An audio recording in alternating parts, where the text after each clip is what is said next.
நெல்லை பாளையங்கோட்டையில் rosemary matric பள்ளியில் மாணவனை சக மாணவர் அரிவாளால் வெட்டியிருக்கிறார். அண்மை செய்தியாக பார்த்து வருகிறோம். நெல்லையில் பள்ளி மாணவனுக்கு அரிவாள் வெட்டு விழுந்திருக்கிறது. பாளையங்கோட்டை ரோஸ்மேரி மெட்ரிக் பள்ளியில் சக மாணவனை மற்றொரு மாணவன் அரிவாளால் வெட்டியிருக்கக்கூடிய அதிர்ச்சி சம்பவம் நடந்திருக்கிறது. இது தொடர்பாக காவல்துறையினர் விசாரணை மேற்கொண்டு வருகின்றனர். பாளையங்கோட்டை ரோஸ்மேரி மெட்ரிக் பள்ளியில் சக மாணவன் மற்றொரு மாணவரை அரிவாளால் வெட்டிய சம்பவம் அதிர்ச்சியடைய வைத்துள்ளது.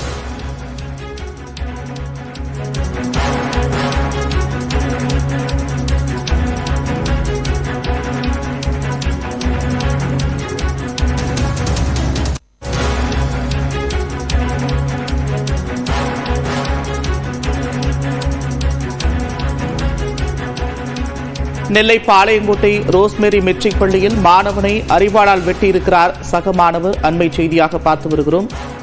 ரோஸ்மேரி மெட்ரிக் பள்ளியில் 8ஆம் வகுப்பு மாணவர்களுக்கிடையே மோதல் ஏற்பட்டிருக்கிறது. இந்த மோதலின் போது சக மாணவர் மற்றொரு மாணவரை அரிவாளால் வெட்டிய சம்பவம் அதிர்ச்சியடைய வைத்திருக்கிறது. ஒரு மாணவன் அரிவாளால் வெட்டியதில் மற்றொரு மாணவன் படுகாயமடைந்திருக்கிறார். படுகாயமடைந்த மாணவர் சிகிச்சைக்காக அனுமதிக்கப்பட்டிருக்கக்கூடிய நிலையில் தற்போது இது தொடர்பாக காவல்துறையினர் விசாரணை மேற்கொண்டு வருகின்றனர்.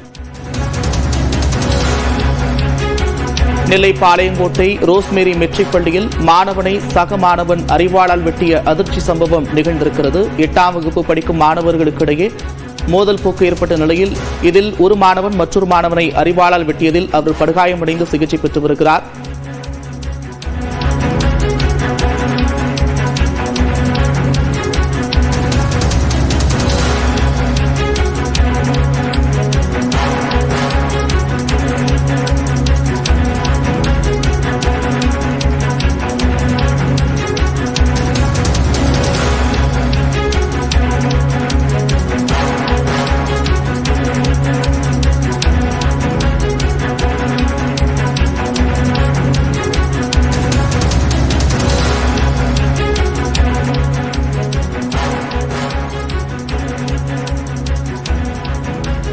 கூடுதல் விவரங்களோடு செய்தியாளர் சிவமணி இணைகிறார். சிவமணி, விவரங்கள்.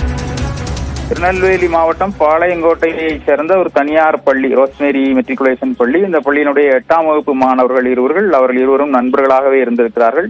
கடந்த ஒரு மாதத்திற்கு முன்பாக அவர்களிடையே மோதல் ஏற்பட்டிருக்கிறது. இதன் காரணமாக வகுப்பாசிரியர் அவர்களை வெவ்வேறு இடங்களில் பிரித்து வைத்திருக்கிறார். இந்த சூழல்ல தான் இன்றைக்கு மீண்டும் அவர்களிடையே மோதல் ஏற்பட்டிருக்கிறது.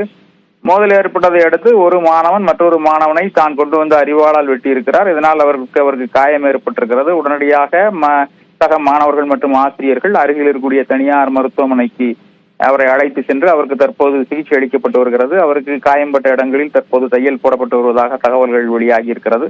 இதனிடையே அந்த அரிவாளால் வெட்டிய மாணவன் பாளையங்கோட்டை காவல் நிலையத்திற்கு சென்ற நிலையில தொடர்ந்து காவல்துறையினுடைய துணை ஆணையாளர் வினோத் சாந்தாராம் உள்ளிட்ட அதிகாரிகள் பள்ளியில விசாரணை நடத்தி வருகிறார்கள். மாணவர்களிடையே மோதல் ஏற்பட்ட சம்பவம், அரிவாள் வெட்டில் முடிந்த சம்பவம் அப்படிங்கிறது ஒரு பரபரப்பான அதிர்ச்சியான சூழலை ஏற்படுத்தி இருக்கிறது. நன்றி சிவமணி, விவரங்களுக்கு.